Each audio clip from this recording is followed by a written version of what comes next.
Hey guys, welcome to another edition of The Watch Collector. My name's Ollie.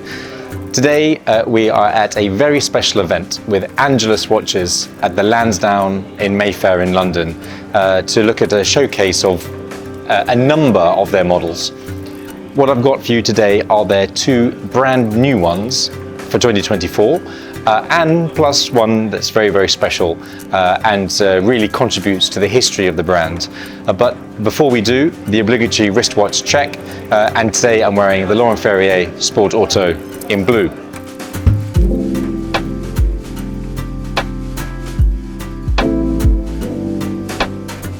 So Angelus is a brand that I've really enjoyed for the last, I would say, 3 years. Why? Because it was only then that I really started to understand the history of it. And once you do start to delve into it, then you will see that actually this is a watchmaker and a movement maker that for well over a century was pretty prominent within the industry. Founded all the way back in 1891 by two brothers, the Schultz brothers, and the third brother joining just 7 years later. It's responsible for a number of calibers that have made their way into some pretty iconic pieces.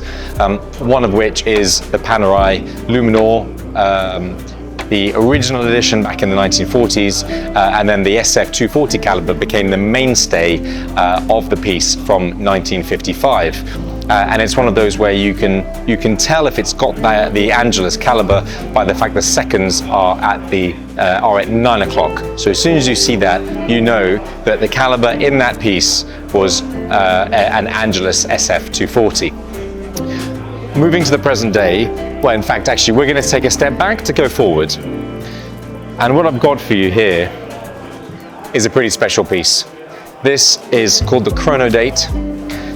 This is some 70 years old and was the original piece with these very beautiful sunken dials at 3 o'clock and 9 o'clock for the chronograph, with a big date window at 6 o'clock.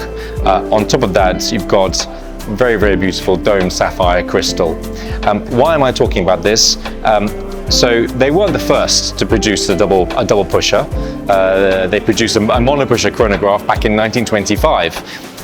But I'm using this piece to highlight the importance of the chronograph to the Angelus collection. So if we fast forward to 2024 and their new launch, what we've got today are the two new colors for their Instrument de Vitesse, or speed instrument, as it would be for those who are speaking English, as opposed to frankly far more elegant way of expressing it. I'm just going to use the blue one for now because it's easier to discuss. So, as you can see, this has got a very, very beautiful mono-pusher arrangement. Again, that's why I mentioned it. This arrangement harks back almost 100 years to 1925. We've got very beautiful extended lugs. This is a full stainless steel case, 39mm in diameter. It's just 9.22 millimeters in height. This is a super wearable watch, and actually this could somewhat, I don't know whether this is controversial or not, but it could probably work just as well for men or for women. It's very elegant and actually very delicate. I love the way you've got the Arabic numerals, but importantly, this isn't just any chronograph.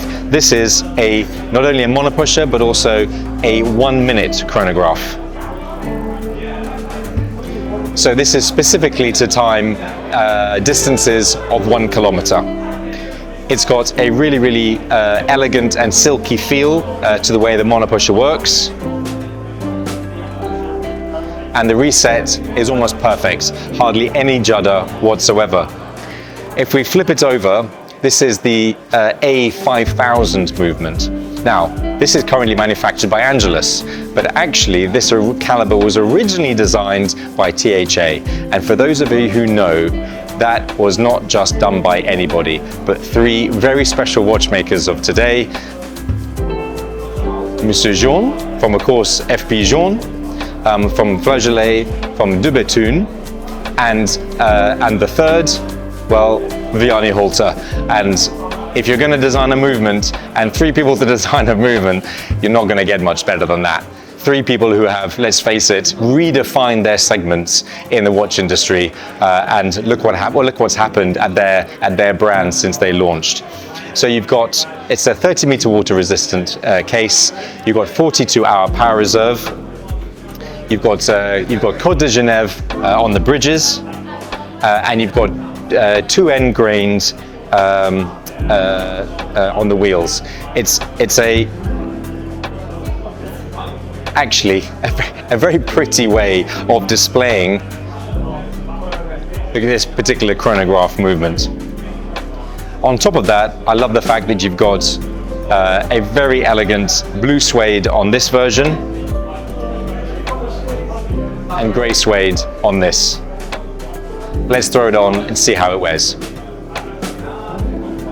So as you can see, it wears beautifully, 39mm by 9.22 it's going to. The monopusher of course extends because over the crown in order to be able to give you that tactility, but it gives it a real presence. You've got a very slightly domed bezel with brushed and polished finishing, and a slight a ridge for the sapphire crystal to give it just an additional level of depth. Overall, I think they've done a fantastic job. My pick is the blue. Why? Because of the contrast between the Arabic numerals and the hands. But if we look at the grey, I mean, it's super elegant, and the monotone is just lovely. I'd love to know what you think of the Angelus Instrument de Vitesse. I think they've done a super job. I love the idea that it's a 1-minute chronograph. You don't get that very often nowadays. And of course, as I already mentioned, this has got a caliber in it that hails from, let's face it, probably one of the 3 best watchmakers of our time. So guys, that's the Instrument de Vitesse from Angelus. I'd love to know what you think in the comments, but that's enough from me. Until next time, we'll see you then.